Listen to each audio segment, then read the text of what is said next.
So I drew this last week, and I was like, okay, how could I explain what's going on in my mind when it comes to design clarity around this last week that I have? Well, I was like, I couldn't like write out certain projects here because it would just share like IP that I can't do, but I could talk about, okay, it's a project. Okay, sure.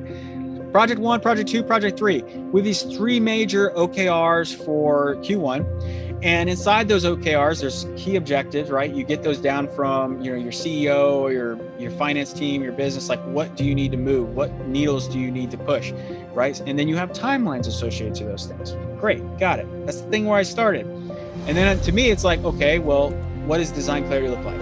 Well, I'm gonna have fun. I'm gonna do my best. I'm gonna develop rituals around this. I'm gonna develop routines. We have new people coming into the company, new people leaving the company, new designers that join, designers that leave, engineers that join, engineers leave. In your company for the rest of your life, people are gonna leave, people are gonna join. And the better that you're organized, the better you're documented, the better you're dialed in with the guts and bolts of what your company does and how it makes money and how it functions and like how things actually work, the better designer you're gonna be. Now, a lot of times, like over the last like 15 years, people are like, oh, designers need a seat at the table. You have a seat at the table. You're a creator. You have Figma, you have Sketch, you have these tools, and you have it's like you have a design weapon in front of you, like not in a weird, like scary way, but you have a design weapon and you get to use it. And that is a skill to be able to bring clarity to chaos. And you get to do this through these rituals, routines, like through people leadership, like through yourself, or through the people that you manage or you're going to manage in the future because you want to be a design manager or a product manager or a leader. And then you want to think about how are you growing the impact? For me, it was like, okay, well, what's the growth impact for not only me, but for my team, for the people that I get to coach, for the people that I get to work with on my team? And how am I going to be growing and helping them? So, right, it's all happening, it's coming down. And then at the very bottom, it's like, wow, we got corporate, we got learning, we got sales, we got marketing, like all the disciplines in an organization. All those people got actions, all those people got responsibilities. They're all doing things. Like they have families, they got things going on too. Like we all are people.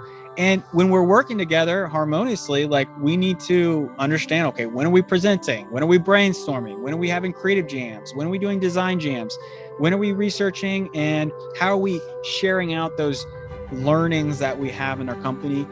And when we do product reviews, like these things help the product work and make it. Like I didn't add anything else outside of this because this is really all that it takes. Like, you got those things, you have those syncs and you have those meetings.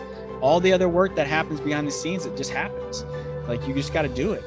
And all that still comes down to if you excel in communication and you excel in collaboration and you excel in elevating the work week over week, imagining what that 10x would be better, then you're going to succeed. You're going to show up better for your team and you'll see the results. Then we come back into the bottom left down this magical road where we have principles, empathy, patience, and flow. I want to be in flow. I want to have patience with my team. I want to be empathetic to life. We're still dealing with COVID. We're still dealing with nonsense out there in the industry. Like we have to bring our positivity and A game because it just needs more of that in the world. So that's how I'm going to show up, and I'm going to bring my principles that I define, that I'm just going to follow. So to me, this is design clarity. I know what my projects are. I know what I'm doing, and I'm going to show up and have a ball making products and building clarity in my organization. This is an example.